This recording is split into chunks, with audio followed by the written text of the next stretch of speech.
Sa tingin mo ba may pagpapatuloy mo pa yun hanggang kolehiyo? Iwan ko po, wala na po kasi si mama, pangarap sa akin. Kumusta ang buhay niyo dito? Yan po talaga, dito kami tumira dahil yung nag-uling po kami para may makain, para panggasto po sa eskwelahan. Wow! Mylene at Russell, banibida ni Pugong Be a Hero sa dalawang batang katutubo. Hello mga kababayan, isang mapagpalang araw at gabi, saang sulok man kayo ng mundo naroon, naway nasa mabuti kayong kalagayan.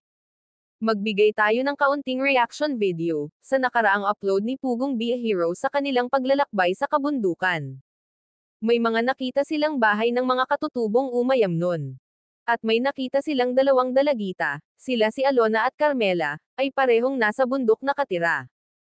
At parehong magagaling magsalita ng Tagalog, si Alona ay 12 years old, grade 6 nitong pasukan. Nangangamba siya na hindi na makapag-aral dahil sa wala pa silang pangbili ng mga gamit tulad ng notebook, papel at bag, at iba pang gagamitin sa kanyang pag-aaral. At halata sa kanyang mukha na may dinadala siyang lungkot. Ang nanay pala ni Alona ay may karamdaman, at sabi pa sa nanay niya na wag nang mag-aral dahil na rin sa kahirapan. Ang tatay niya ay sumakabilang buhay na rin, kaya wala nang kakayanan na mapaaral si Alona sa kanyang ina, dahil may sakit din ito. At may pangarap din itong maging pulis balang araw. Mangyayari lang yan, kung sakali ay may mabubuting puso na mag-sponsor sa kanyang pag-aaral. At sabi ni Pugong Be a Hero sana magka-sponsor din si Alona. Para maipagpatuloy niya ang kanyang pag-aaral, at pinakita nga ni Pugong Be a Hero ang picture ni Russell na isa ring katutubong umayam nun na scholar nila. At sa ngayon ay nasa Manila na dahil sa magaling nga siyang mag-aral. Si Carmela na may 16 years old siya ay grade 11 nitong pasukan.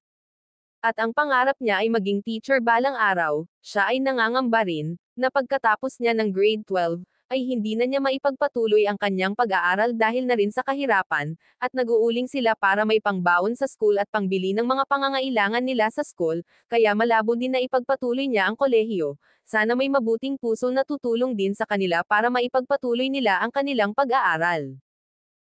Pangbili ng mga damit. Ang galing na magtagalog. Nag-aral ka, no? Anong grade ka na? Grade 11 na po ngayon.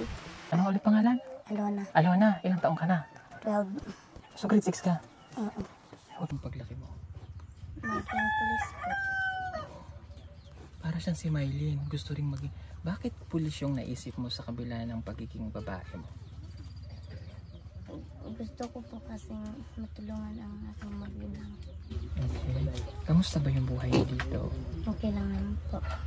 Ngayon na nag-aaral ka, sa tingin mo ba may pagpapatuloy mo pa yun hanggang kolehiyo? Iwan ko po, wala na po kasi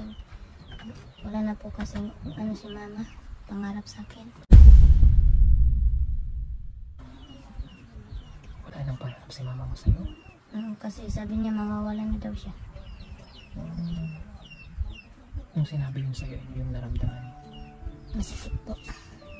Panood ang full video sa YouTube channel ni Pugong Be a Hero, bisitahin natin ang kanyang channel, at please subscribe din po. Ganun na rin sa aking munting channel Elmas Vlog. Maraming salamat sa inyong suporta mga kababayan. God bless us.